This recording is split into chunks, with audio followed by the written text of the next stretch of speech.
Halo teman-teman, kembali lagi di Bukan Objek bersama aku Sylvia. Kita kali ini akan membincang seputar feminisme dan bagaimana masyarakat kita meresponnya. Langsung saja, di dalam diskursus publik, kita seringkali mendengar tanggapan ketika narasi kesetaraan itu digaungkan dan itu terus diulang-ulang. Seperti, mengapa sih harus mengadopsi feminisme yang kaku dan kebarat-baratan? Bukankah agama dan tradisi kita itu sudah 1400 tahun lebih dulu memuliakan perempuan? Kita layaknya perlu mencermati pernyataan ini. Karena kita tahu betul bahwasannya hal ini lahir dari kekhawatiran yang sebenarnya dari niat baik, ingin menjaga tatanan moral dan menghormati nilai-nilai luhur budaya yang kita yakini bersama. Problemnya adalah ketika pemuliaan ini bergeser menjadi tameng pembelaan untuk menutup mata kita dari ketimpangan yang ada hari ini. Nah, oleh karena itu, kita perlu membedah kesalahpahaman ini dengan lebih kritis, bukan untuk mengadili keyakinan atau membela suatu ideologi tertentu, melainkan untuk menggali duduk perkaranya. Nah, miskonsepsi pertama kita adalah simplifikasi, menganggap feminisme sebagai ideologi monolitik yang kaku dan seragam. Padahal feminisme tidak pernah berbicara dalam satu mimbar. Feminisme tidak hanya satu aliran. Mengutip Bell Hooks di dalam bukunya Feminism is for Everybody atau Feminisme untuk Semua Orang, dia mengatakan bahwasannya kesetaraan itu bukanlah dogma politik atau cara hidup yang dipaksakan, melainkan komitmen untuk mengakhiri penindasan dan eksploitasi. Karena lahan hidup dan realita eksistensial setiap perempuan itu berbeda, maka feminisme berkembang dengan sangat heterogen. Kita tidak hanya bisa belajar feminisme liberal atau radikal, kita masih bisa belajar feminisme yang lain. Misalnya ada feminisme postkolonial, dengan salah satu tokohnya Chandra Talpade Mohanty.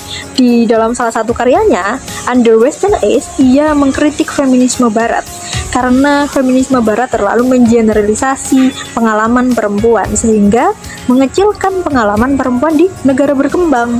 Atau misalnya lagi ada aliran feminisme Islam dengan salah satu tokohnya Mudah Mulia di dalam karyanya Islam Menggugat Patriarki. Atau lagi tokoh lainnya seperti Kiai Haji Hussein Muhammad di dalam karyanya Fikih Perempuan.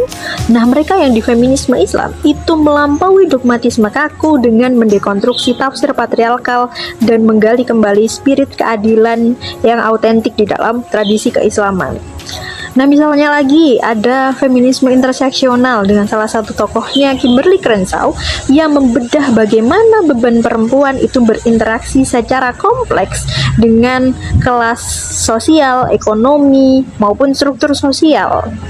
Nah, sampai dengan ekofeminisme yang bisa kita pelajari melalui Vandana Shiva yang menghubungkan pengerusakan lingkungan dengan penindasan perempuan.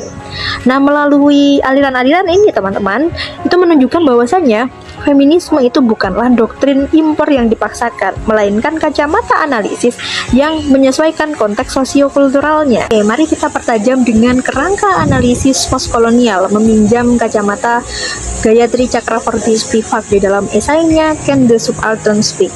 Nah, pelabelan feminisme yang dianggap sebagai produk impor yang kaku itu beresiko melestarikan yang kita sebut sebagai epistemic violence atau kekerasan dalam pengetahuan. Nah, ketika suara perempuan dalam menyuarakan keadilan itu dianggap terkontaminasi dengan nilai asing, itu artinya secara tidak langsung hak perempuan dalam menyuarakan keadilan itu dihentikan secara sepihak. Nah, memperjuangkan hak-hak perempuan tentunya tidak perlu dibenturkan secara dikotomis seperti Barat versus Timur, feminisme versus Islam. Kesetaraan bukan tentang menyamaratakan secara mekanis, tetapi bagaimana keadilan relasional itu bisa diterapkan. Pemenuhan hak atas rasa aman, kebebasan dari diskriminasi, dan pengakuan atas kemanusiaan. Meluruskan pemahaman dan menghargai pluralitas pemikiran membuat kita untuk tidak terburu-buru menghakimi, melainkan fokus di tujuan inti kita, kedamaian dan keadilan sosial.